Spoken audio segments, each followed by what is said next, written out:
Uh-huh. I just feel like I've been around the block, ripping up fantasy stock, working around the clock. Look at the view from the top. Researching rookies a lot? No, I just be listening to pods. Yeah, one in particular, I'm just a messenger. Let me just pass on the rock. Browning, brunning, pruning, pronouncing ain't what he's doing. What he's doing is not losing, but infusing you with new things. And there's Dennis the Bennett, yeah. The man is a menace, yeah. Building a dynasty, some of the finest things. Promise you won't regret it. Sly as a fox, cultured in pop. Give him his props. Here is a thought, here is a box, and you cannot compare them at all. So don't even try. Careful with the news, but when you use a take, I take up Tony Fire. I mean Dyer, because anyone else is a huge mistake. Whoa, fantasy round table, fantasy round table, yeah. Fantasy round table. Come take a look at the crown, baby. Hey, fantasy round table, fantasy round table, woo. Fantasy round table. Come take a look at the crown, baby. Go. Hello and welcome to another episode of the Fantasy Football Roundtable Podcast. It is Thursday night. We actually have a game ongoing right now as the Ravens lead the Bengals 7-3, nearing the end of the first quarter. But Dennis and I are here. We are going to be previewing all the Week 11 action a little bit early, giving you a two-screen experience. Dennis, how has the heart of your week been? Well, the heart of my week was great until about 15 minutes ago. Now I'm furiously searching through my teams, looking for all of my Mark Andrews shares and trying to see what my backup plan is in case Mark Andrews has significantly injured his ankle. Oh, I did not see that he get hurt. Yeah, he's questionable to return. Great. But did not look good. Ah, well, nothing like starting the fantasy week off in the stretch drive, in a hole, but we'll see how it goes. Speaking of on the plus side, I don't have any shares of Isaiah Likely. And now Lamar is. Oh, I might backdoor my way to the Bengals winning this game because, the Ravens just all get injured. But speaking of entering the stretch drive on a down note, we were talking about the great Cleveland Browns victory on Tuesday and, about how Deshaun Watson probably played one of his better games of the season. And then, wouldn't you know, on Wednesday, turns out he broke his shoulder in that game and is out for the season. First game on Sunday is the 6-3 Steelers at the 6-3 Browns. We'll get to the Steelers in a minute, but no Deshaun Watson. They've decided to go with Dorian Thompson-Robinson, who was not great in his first start. It's not like he's had ample time to mentally prepare for this. So what does it mean to a 6-3 Browns team with no more Deshaun Watson at all this season? So he, compared to the first game he started, he has had an eternity to prepare for this because that one he literally found out hours before the game that he was going to start. Versus now he found out on Tuesday when was it Tuesday? I think it was when Watson went in for treatment and he's like, my shoulder hurts. That high ankle sprain. They're like, let's take a look at the shoulder. They give him an MRI and he pops out. He's like, we can probably just he's like, just give me a shot so I can get through. And they're like, yeah, dude, your shoulder is broken. You have a non-displaced fracture. And if you get hit, you might not be able to move your arm again, let alone play football. I may be using a little bit of hyperbole there, but the injury was fairly significant. And the fact that he finished the game with it was 14 of 14 with it. And they said he ran a little bit with it.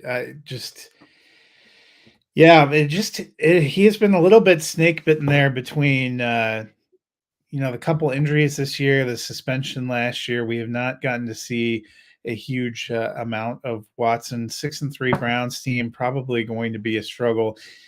What do you feel like in your heart right now? They're 6-3. If the playoffs started today, they'd be in, but we're at the halfway mark. I'm conflicted. So they have a pretty strong running game. Jerome Ford is a solid back. Kareem Hunt has a role, and he plays that role very well. A decent offensive line. Losing Watson means they're probably going to stack the box until DTR shows that he can play. Listening to Lindsay Rhodes today on Sirius XM, she's a big USC fan. She does work for the Raiders and for USC games, lives out in LA. And DTR went to UCLA, so she got to see him up close a couple times or several times in his career. But she also went last year in the offseason during the run-up to the draft. There was like this quarterback flag football camp kind of thing with several quarterbacks. And she said that the way he carried himself, that people just gravitated to following him, that he seems to have something. So I'm optimistic that given time to prepare, to learn from his first experience, like he looked great in preseason against vanilla defenses. You know, you can only take that for so much.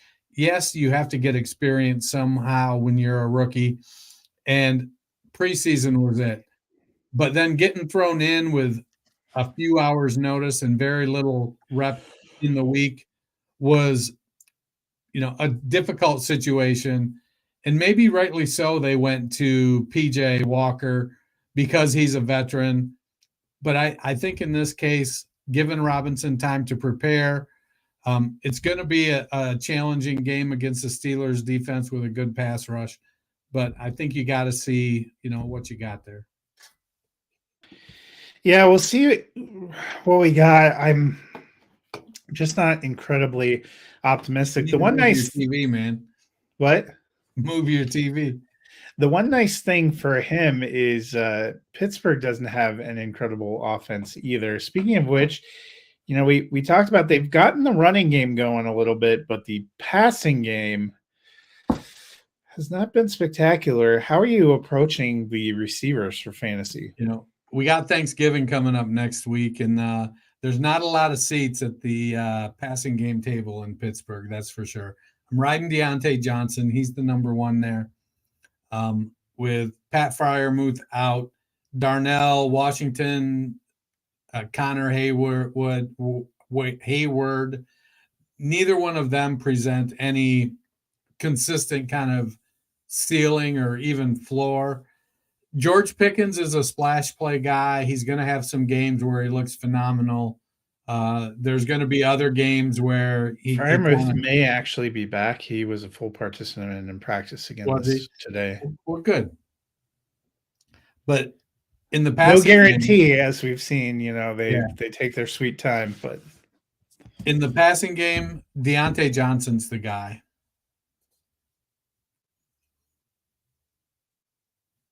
Yeah, and actually, I just looked. Cam Hayward actually is not practicing with the groin, so I'll take the Pat Hayward.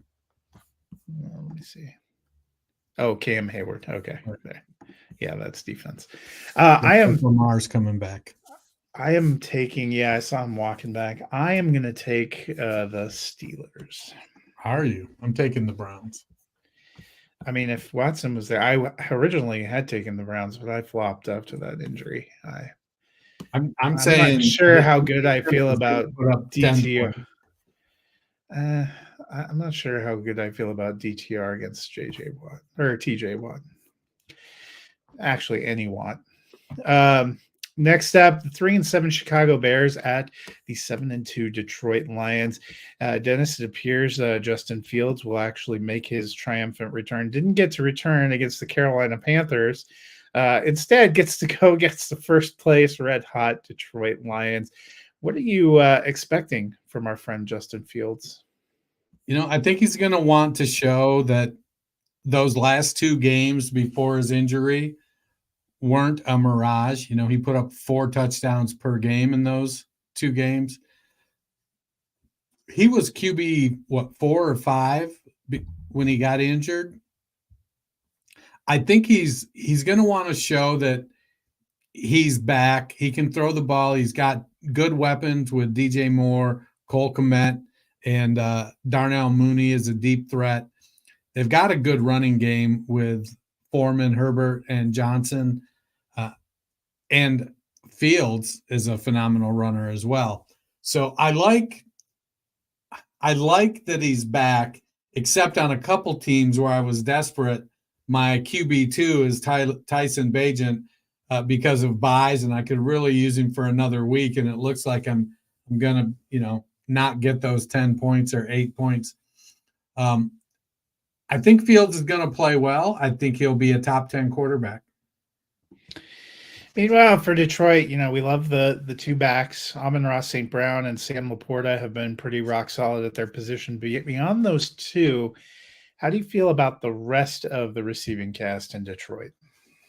I think it's really, if you're playing Josh Reynolds or Jameson Williams, it's all prayer based. That's, it's like being in Catholic school or parochial school somewhere.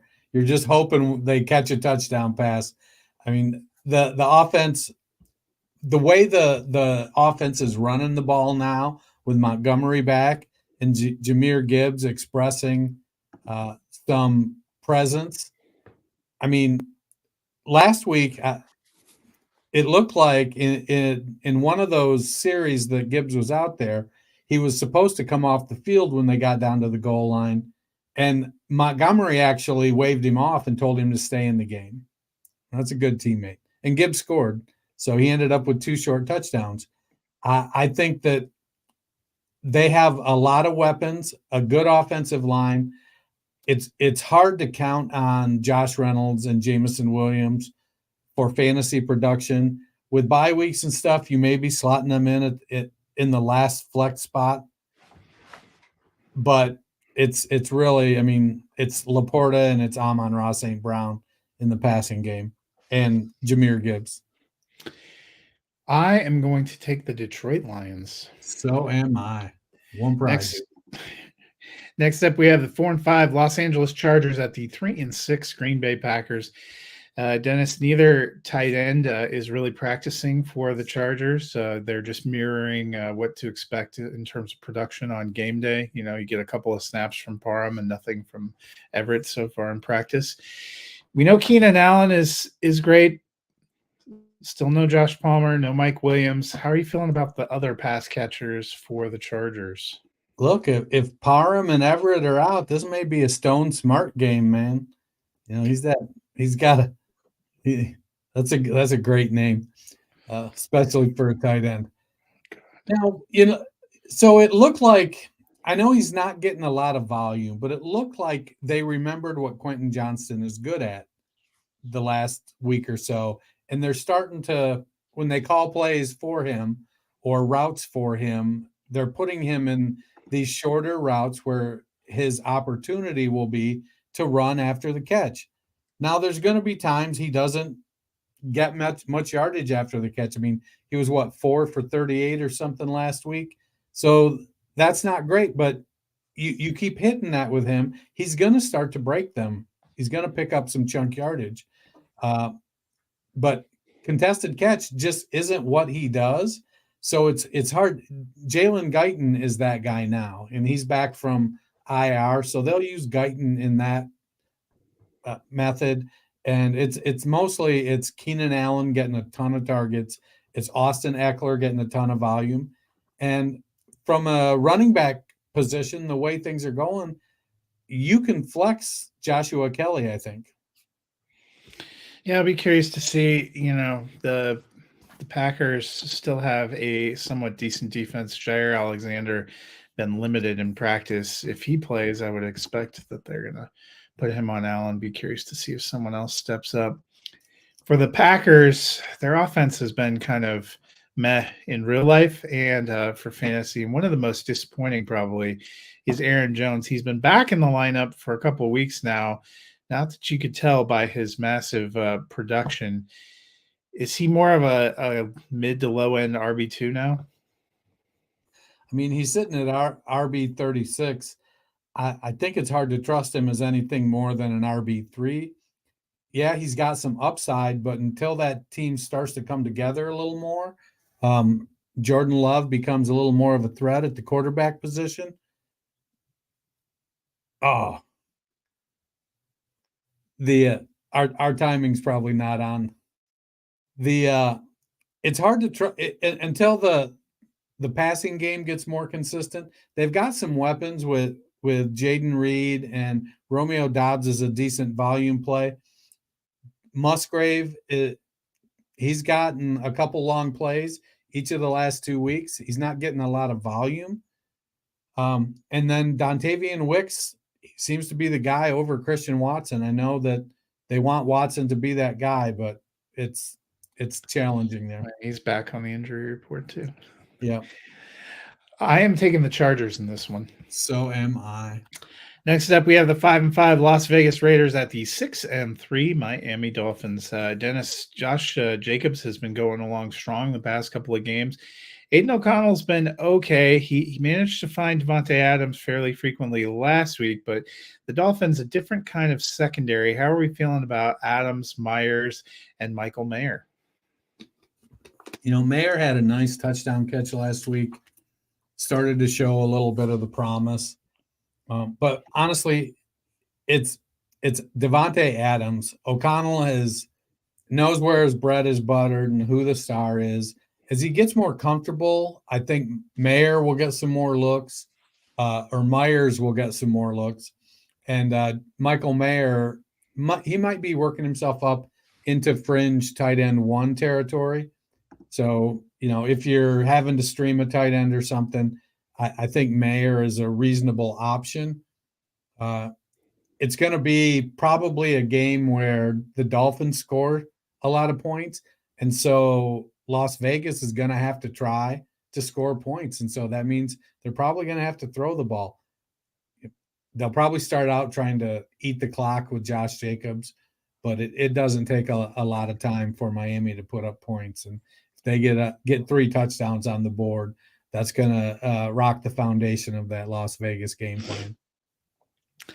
For the Dolphins, they opened the window for Devin Achan, but not likely back this week. Mostert been a little banged up, but they're coming off, their bye week last week. How are you approaching the backfield with him and Wilson and Ahmed this week? So if Achan is back, I think he gets the most touches. I don't know if he plays the most snaps, but I think he gets the most touches. He's the most dynamic, and I think he would get probably 10 to 12 carries, maybe more like 8 to 10 carries and 4 to 6 receptions. Mostert is going to be the number 2, and Mostert may actually be listed as the starter. Mostert may actually play more snaps than Achan, but I would expect Achan to get more opportunities. Unfortunately for Jeff Wilson and Salvon Ahmed, they're going to be relegated to the RB3, RB4, and unless something happens, I could see McDaniel give each of them a series, and maybe during that series they get hot and they put something on the board and McDaniel sticks with them. But for the most part, I'm expecting to be Achan with RB1 upside and Mostert with RB1 upside, but both of them more likely RB2s. I am taking the Miami Dolphins. So am I. Next up, we have the game of the day, the 2-8 New York Giants at the 4-6 Washington Commanders. Football just doesn't get any better than this. Dennis, still a laundry list of injuries for the Giants. Barkley has been limited, but you're probably playing him as long as he's starting. Aside from Barkley, is there any Giant you're taking a chance on? No. I mean, yeah. No, that's the right answer. I don't even feel good about playing Barkley, I have to be honest. Wan'Dale Robinson and Darius Slayton, they're prayers. You're just Daniel Bellinger. It's basically, can I just put somebody in my tight end spot that's not going to give me a 0? Now, DeVito's been more productive as each game goes on. What's interesting about that, we were excited for Daniel Bellinger because he was decent last year. And, of course, who was the tight end that got the touchdown last week? Yeah. Lawrence Cager. Lawrence Cager, yeah. Now, with Washington jettisoning Chase Young and Montez Sweat, the defense could be a little more susceptible, and so it may, it could be, a 12-10 game instead of a 12-9 game. That's assuming the Giants had any offensive line, which more of a rumor. On to the pass catchers for the Commanders. They have 3 potential receivers. Logan Thomas is out there. They threw it mostly to the backs last week. It was all Brian Robinson and Antonio Gibson with 11 combined receptions and the passing touchdowns. How are you feeling about Washington's actual receiving core? So McLaurin's checking in at wide receiver 21.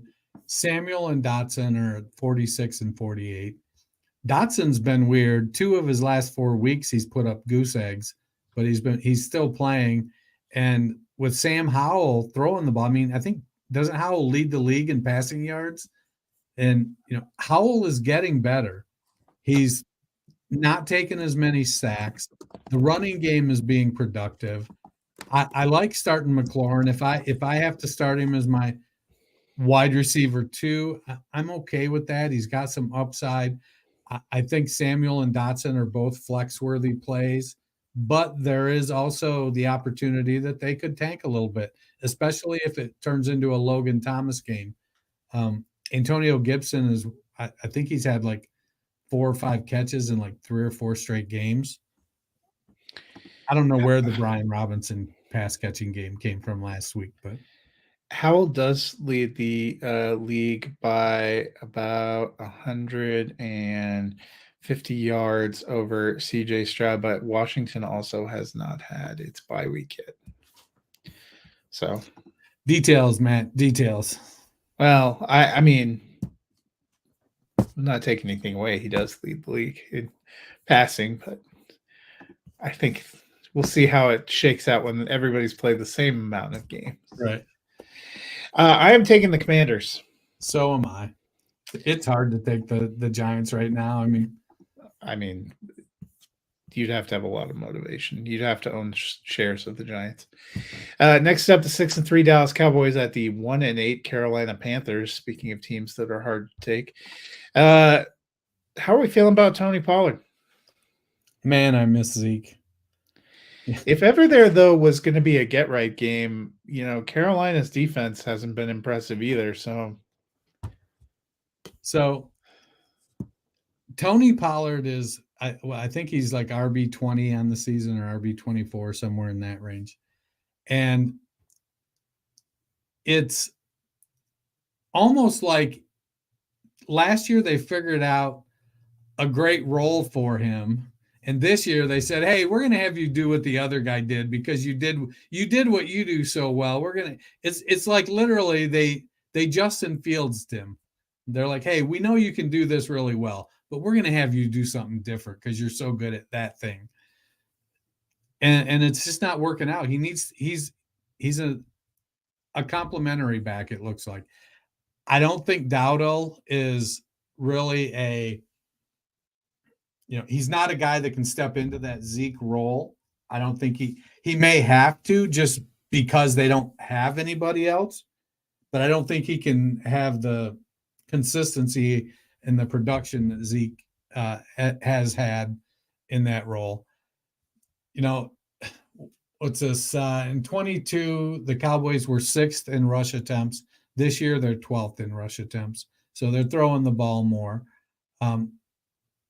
Last year, they ran 65.5 plays per game. This year, they're running 67. They're actually up 0.3 yards per play. So a lot of the metrics show the offense being better, but it's really on the back of Dak Prescott's throwing the ball. And you were spot on. Tony Pollard is RB20, but in his last 6 games, he's only had 1 game where he had 10 or more points.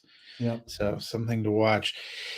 On the flip side, Carolina, Chuba Hubbard seems to be the main back now over Miles Sanders, but neither of them has been super impressive. Hubbard clocking in at running back 30. Sanders RB47, averaging 7 points per game. How do you feel about that backfield? I don't feel great. I think Chuba is a flex play right now. And Miles, I don't think he's startable unless you're in the most desperate of positions. I mean, you're starting him over guys like Travion Williams. I think I'd start Justice Hill over him, to be honest. And he's the RB3 in Baltimore. Well, I mean, he's averaging 7.1 points per game, so at least slightly. But I feel like Justice Hill, you have a better chance at a touchdown. Maybe that's all in my head, but I just the offense in general feels better, I guess. Yeah, I'm just not. I don't know why Miles didn't play better, given a great opportunity. It was an amazing opportunity. They paid him to be the guy, and he just crapped the bed. I am taking the Cowboys. I'm taking the Cowboys and actually starting Andy Dalton in one league where I don't have a quarterback because I expect he'll get mop-up duty. I was going to say, I didn't remember Bryce Young being out, but I'm glad you said that. I was almost in that position where I had to play Jimmy G, but fortunately I remembered I had Aiden O'Connell on my practice squad, so I just dumped some things. I think I bitched about a team I started with no quarterbacks last week. I was in 12th place playing against the 11th place team. Now Burrow's hurt? And I won by 30 points with Desmond Ridder and Andy Dalton at quarterback. Now I'm in 11th place. Burrow hurt his throwing a touchdown. This is something. So it's 10-7 Bengals if you are keeping track. Tennessee Titans 3-6 at the 6-3 Jacksonville Jaguars. Both these teams coming off of tough losses last week. Dennis, how are we feeling about Derrick Henry? He's running back 12 on the season, but he's had a few good games and some just real stinkers, including last week where he had a mere 3 points. So I don't have many shares of Henry. I think the only share I have actually is in a standard league. And so I'm obviously starting him there. But I felt like he was, RB 28 on the year, seeing a couple games that I saw, a couple games where he didn't put up anything. And then when I went and looked while I was making my notes for the show, I'm like, dang, Derrick Henry's RB 12 on the year. Because he's had a couple of nice, well, it's also, I think, a testament to, we say this a lot, but this position has been rough. So I think you have to keep rolling him out. I think that Will Levis is going to improve some. They've got DeAndre Hopkins, Chigo Okonkwo. They're going to play hard for Mike Vrabel. Whether or not it becomes, hugely productive is a great mystery. But I think you keep rolling Derrick Henry out, but you also understand you could get 22 points and you could get 2.2 points. Yeah, I'm in that position. One of my leagues, I have Bijan and Alvin Kamara as my starting running backs, and both of them are on bye. So this week it's Wing and a Prayer, A.J. Dillon, and Latavius Murray. I have a league. It might be. I think it's the Roundtable League where I have Alvin Kamara and Ramondre Stevenson on bye this week, and I'm starting Keaton Mitchell and at least Keaton Mitchell, he might get a touchdown. I know. I thought about trying to trade him before the trade deadline. Then I looked at my running back situation. I was like, I'll hold on to him. I'm in this situation too, and I'm playing my wife. There's a non-zero chance that Joe Burrow broke his throwing hand. I'm not happy about this situation. For the Jaguars, the Titans have had a pretty solid pass defense in this season. Zay Jones, had the off-field issues, still kind of limited in practice. How are you approaching the wide receivers for the Jaguars. So Christian Kirk is checking in at wide receiver 18. He's, they brought Ridley in to be the top guy there, and Christian Kirk said, I don't think so. And he went out there and kept his job. And I just saw the replay of Burrow hitting his hand. And the guy slamming on top of him. Yeah. Yeah. So that's what I said. There's a non-zero. I mean, I'm not saying he broke his hand, but there's definitely a non-zero chance. And the way if you looked at the replay after he threw the touchdown, the way he immediately is shaking it out and looks like he's going to cry. I'm like, no, I'm now going to cry because I have some teams where this is going to happen. All right. Bloodbath in Baltimore. Thursday night football, just the gift that keeps on giving. Anyways, back to the Jaguars wide receivers. I think you roll Kirk out there, wide receiver 2 with some upside. Ridley, he's wide receiver 49.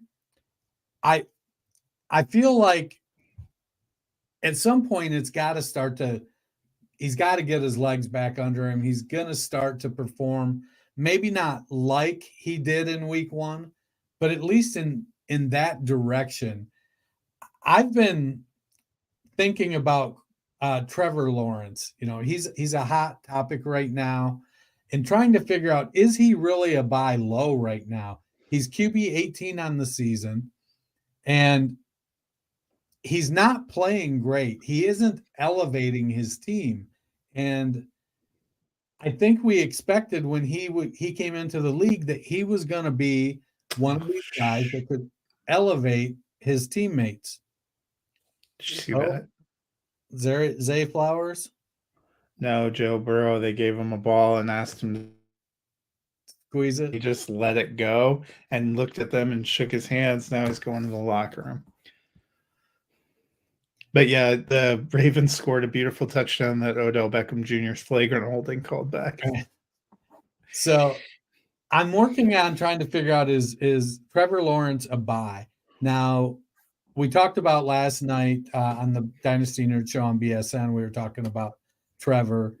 He's QB 18, but in the October startup mock draft data, Trevor's still going off the board at QB 7. So it seems like the drafters are still believing in him. And well, I mean, long-term and dynasty at a position that has been rough is one thing, as opposed to, are you expecting a huge surge at the second half of this season? Maybe not. Yeah, so I feel like he's a guy I might try to pick up a couple shares of on the cheap just to see if people have soured on him. Because if I can get him at mid QB2 prices, and he ends up, starting to reach his potential, and I'm able to pair him with, an existing elite quarterback, that could really set up one of my, super flex teams in a good way. I am going to take the Jaguars in this one. So am I. Next up, the 2-8 Arizona Cardinals at the 5-4 Red Hot Houston Texans. Dennis, we talked a lot about the return of Kyler Murray last week, but the Cardinals also welcome back James Conner. Have you welcomed him back to your fantasy lineups? I'm sorry, I was listening to the broadcast. What'd you say? James Conner back last week. They welcomed him back. Are you welcoming him back to your fantasy lineups? I am, but I think he's starting to trend a little bit towards the Derrick Henry motif. They didn't target him at all in the passing game last week, and Kyler threw the ball a pretty good number of times. And then they went out and signed Michael Carter, who had was kind of the passing down back in New York, the 2-minute back. And now I have some concerns that Connor is going to end up being, just a 2-down grinder. For the Houston Texans, Nico Collins limited in practice, but is practicing. Noah Brown also sidelined a little bit of practice. Both are listed as questionable. We've seen some great things from them. Plus, really enjoying what I'm seeing from Tank Dell. How are you feeling about these Texans receivers? So Tank Dell is a baller, and I don't know if he's going to be able to, I don't know what the runway on his career is as an outside receiver because of his size. I could see him, getting dinged up and beat up, and those kinds of injuries starting to add up on his tiny body. But until that happens, you roll him out there and you expect that CJ Stroud's going to get him the ball. Nico, he was in a great spot, and then he got banged up, and he was the big wide receiver. How did I phrase it here? Yeah, he had the big wide receiver role. I wouldn't say alpha, because Tank Dell expresses a lot of alpha traits, not alpha but alpha. Get it? ELFA. And Noah Brown is playing lights out. I know he's been in the league a long time comparatively to come on. He's put up, I think I heard somebody say today, he's put up 25% of his career production in the last 2 or 3 games. But Brown carved out a role by being able to do the little things. He was like the Dennis Rodman of wide receivers out there for several years. And now when given an opportunity, he's catching the ball too. I think he settles in as the wide receiver 3 behind Dell and Nico Collins. I don't know how long he keeps that role, whether it's just through the end of this year, if he can hold on to it next year. They drafted Xavier Hutchinson, who they like, who's starting to get playing time. I think Robert Woods, if he's still with the team next year, he's probably the wide receiver 5 and just a veteran in the room to, help teach the young guys how to be professionals. But yeah, Tank Dell, Nico Collins, Noah Brown right now, they're rolling. I am taking the Texans in this one. I am taking the Texans as well. Next up, the 4-5 Tampa Bay Buccaneers at the 6-3 San Francisco 49ers. Mike Evans having a heck of a season, currently wide receiver 12. Are there any other pass catchers for the Tampa Bay Buccaneers that you trust? I don't think so. We've seen Trey Palmer flash a little bit. We've seen Cade Otton flash. And it seems like there's one I said Trey Palmer. There's one other, Devin Tompkins, I think is the cat's name. It's flashed. But I don't think any of them get enough consistent work. If I had to rely on somebody that's not Godwin or Mike Evans to produce for me, it would be Cade Otton, because he is the starter. Even Chris Godwin he's only wide receiver 36. Well, at 36, I think, for Baker Mayfield, if he's producing a wide receiver 1, the fact he's producing a wide receiver 3 also is good. Brock Purdy had a great game coming off the bye last week. How do you feel about him this week in this quarterback landscape? I mentioned quarterbacks being an elevator where they elevate their teammates. I really struggle with Brock Purdy because I feel like his teammates elevate him. He goes out and he executes exactly what he needs to do. But he's got a good offensive line. Christian McCaffrey, Brandon Ayuk, George Kittle, Deebo Samuel. Even when McCaffrey's out, they've got Mitchell and Mason who are putting up numbers. If Deebo or Ayuk misses, it seems like Juwan Jennings comes in there and can put up numbers. So they have a lot of weapons. And so I just keep waiting for the Purdy bubble to burst. Yeah, I like him decently as a quarterback too, especially with 4 teams on a bye and with so many injuries and stuff going on. I think I have to start. I think for me, I have to start to approach Brock Purdy like I did Kyron Williams. Yes, I don't expect it's going to work out long term, but I'm going to roll it until it breaks. There's the Nelson Aguilar touchdown that helps no one's fantasy team. I am taking the 49ers. Start him in one league. Okay, I helped one of your fantasy teams. I'm taking the 49ers. So am I. Next up, a battle of hapless New York teams. Remember last year when like all three New York teams were doing really well, and this year like 5-5 is the gold standard for New York teams, where you don't feel good about any of them. How much can change? It's almost like life is a pendulum, isn't it? Yeah.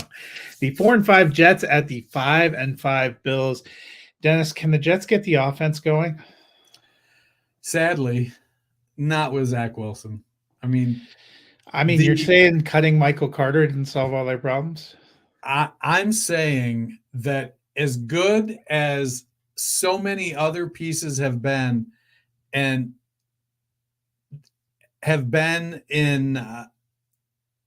acquired in the Joe Douglas, Robert Saleh era, I think their coaching malpractice with Zach Wilson by not bringing in a better quarterback when they had the chance is a fireable offense.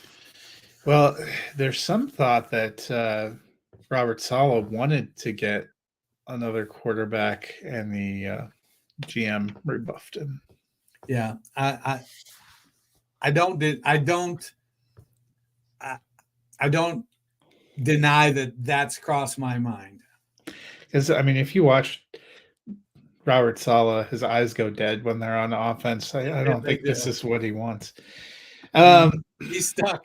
He's stuck with Zach Wilson and Nathaniel Hackett. Speaking of dead offense, the Bills did not look good on Monday night and fired Ken Dorsey. What do you think this is going to evoke a response from Josh Allen?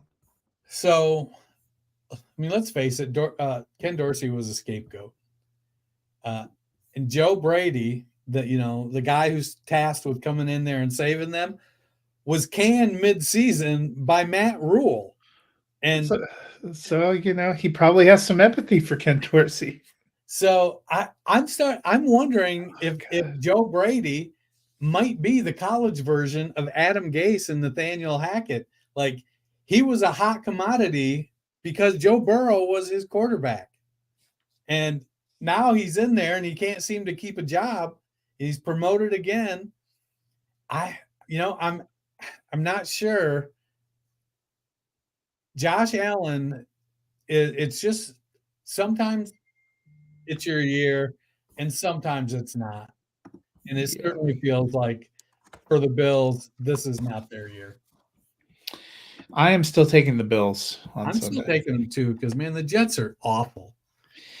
Next up, the 6-3 Seahawks at the 3-6 Los Angeles Rams.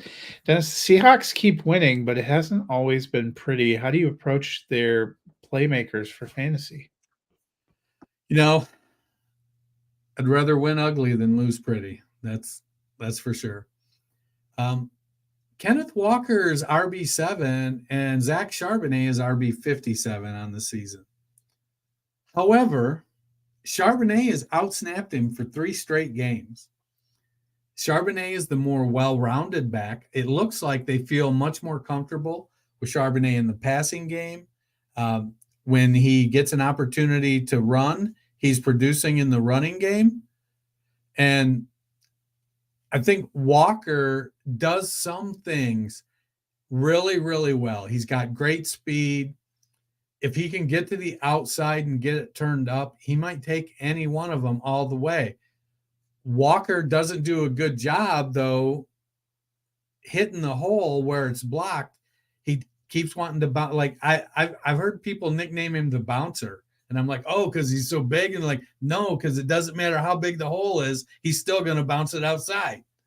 And he's putting up points. He's scoring. He had a 64-yard touchdown catch, which I think might have been his only catch for like 3 games or something. He doesn't get much volume. Make him count. And I feel like we're going to see Charbonnet continue to just kind of take a little more work and a little more work and a little more work. And Walker will be reasonably good when he gets his opportunities, and he might break off some big plays because he does have that long speed, and he's got good size. He's 5'9", 210 or something. So the opportunity is there for him, but it feels like we're going to continue to kind of see Charbonnet. These two players are going to get closer together. I don't think Walker finishes as an RB1, and I don't think Charbonnet finishes as an RB5. Meanwhile, for the Rams, coming off the bye week, can they get that passing game going again? It all rides on Matthew Stafford's back. Now, I know they signed Carson Wentz, and to me, I feel like Wentz probably, given some of the quarterback play we've seen and looking at some of these quarterback rooms, I feel like Wentz should not have been on the street for 10 weeks or 9 weeks. But it is what it is. I don't know that Wentz can produce like Matthew Stafford can. I think when Stafford is in there, we're going to see a lot of Cooper Kupp production. We'll see some Puka Nacua. They're the top two. And we're getting close to Kyren Williams coming back.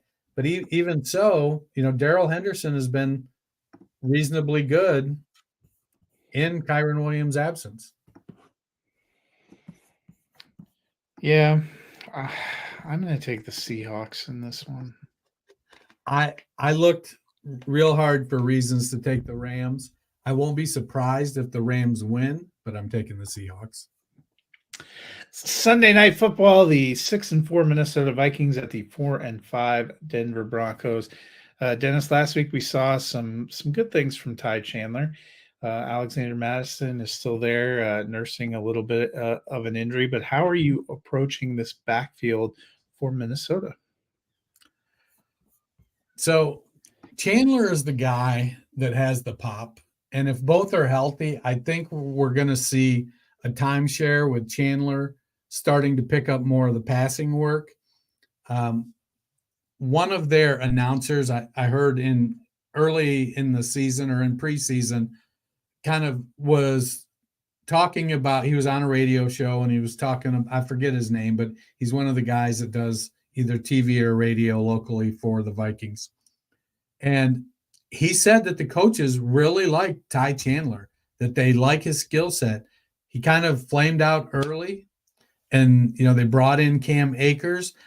I think there's, sometimes it takes him a little while to transition to being an NFL player and playing against NFL players. And we may have experienced that with Ty Chandler. We may see that with Dorian Thompson-Robinson this weekend. I think Chandler is a good back. I know in my, my being, it feels like Alexander Madison is a Jag. And so it's not saying Chandler isn't also a Jag, but right now Chandler has a little more sizzle to him. I have to say, I'm kind of impressed with the way Jake Browning's coming out here and doing this drive. Not bad. Someone who's been not as impressive, Jerry Jeudy. People had a lot of high hopes for him going into this season. He's currently wide receiver 55, averaging 9 points per game. How are you feeling about Jerry Jeudy? Yeah, I'm a Cortland Sutton guy. I've been a Cortland Sutton guy. Sutton is not without his own warts, but for me, I think Sutton fits this offense better than Jeudy. I know that he just, 1 or 2 years into a 3-year extension. So I think he's there for a couple more years. Jeudy had signed an extension as well. They can, after they picked up his 5th-year option, but he's still on his rookie contract. Oh, okay. I was looking at the contract, but I mean, if they let him go, it's $13 million in dead cap if they cut him after this year. Yeah, I don't think they'll cut him. Maybe trade, but so Jeudy just hasn't been able to put it together. He his hands have not been consistent enough, and he tends to pick up injuries that keep him out of the lineup. So, when you put those two things together, it's hard to put up great fantasy numbers. Judy's shown some flashes, and if he could ever put it together consistently, I think it's he could be really good. I like Sutton better. I'm taking the Broncos in this one. So am I. Monday Night Football, we get a rematch of the Super Bowl with the 8-1 Philadelphia Eagles at the 7-2 Kansas City Chiefs. Dennis, we've talked about the Eagles. This is kind of the tough part of their schedule. Is this probably the biggest test left on their season? This game or this stretch? This game. So, over the next 4 weeks, they're at Kansas City versus Buffalo versus San Francisco and at Dallas. I don't know if I think Buffalo is a big test anymore after. Yeah, not anymore. I think, any given Sunday. But by and large, I think Kansas City, San Francisco, and Dallas, any one of those 3 games could be the toughest game. If they come through this 2-2, I think that's good. They're playing some really good teams there. I think the last 4 games of their schedule aren't super challenging. They got the Giants twice. I like. Maybe they'll have Tyrod Taylor Giants though. Maybe. I think the Eagles, they have an identity. They know who they are. They're playing well. The Chiefs are going to give them a fight. But I think that one of the challenges we have with Kansas City is that it's Travis Kelce, and then what? And then who? We don't know, and I don't think they know either. It just changes from game to game. I can't believe they ruled that incomplete. For the Chiefs, we've seen Rashee Rice kind of taking incremental steps forward. Has he gotten to the place where you kind of like him as a top 24 receiver option? I think that's still a little high. He's currently wide receiver 36. And so I'm much more comfortable with him as a wide receiver 3. In two wide receiver leagues, I think he's a flex guy. If you've got a lot of buys, I think you can justify him as a wide receiver 2. But until he gets more consistent and puts up better numbers on a week-to-week basis, I think that I think Rice is the guy with the most potential in the receiving core right now, but we're going to have to just see it. I'm going to take the Chiefs at home. I'm going to go with the Eagles. I would like it if the Eagles won. It would help me, but something just tells me this is a really important game for Travis Kelce because supposedly his parents and Taylor Swift's parents are going to be meeting in the luxury box. So I feel like no matter what happens on the field, 50% of the ESPN broadcast is going to be kind of catching sneak peeks up there to get the vibe. We may get forced picture-in-picture. Yeah. With the game, the small one. Joe and Troy, they better be reading those bios. I might put it on the Manning cast just to see what Peyton and Eli have to say about that relationship. Well, that'll do it for this week. Dennis, if people are trying to fill a couple of days before the games kickstart, what can they do? They can go and hit that subscribe button. Go to your favorite podcast platform. Leave us a rating and a review. Hit the subscribe. Download, listen to our back catalog. We're 10 weeks into the season. We have, 4 more weeks of the regular season, 3 weeks of playoffs. And then we move into full-on dynasty season. It's going to be, rookie evaluations and startup drafts and postseason rankings and free agency. It doesn't all the stop. Fun stuff. Well, that'll do it for today. We will be back on Tuesday looking back at week 11. So until then, enjoy your weekend. Did you know that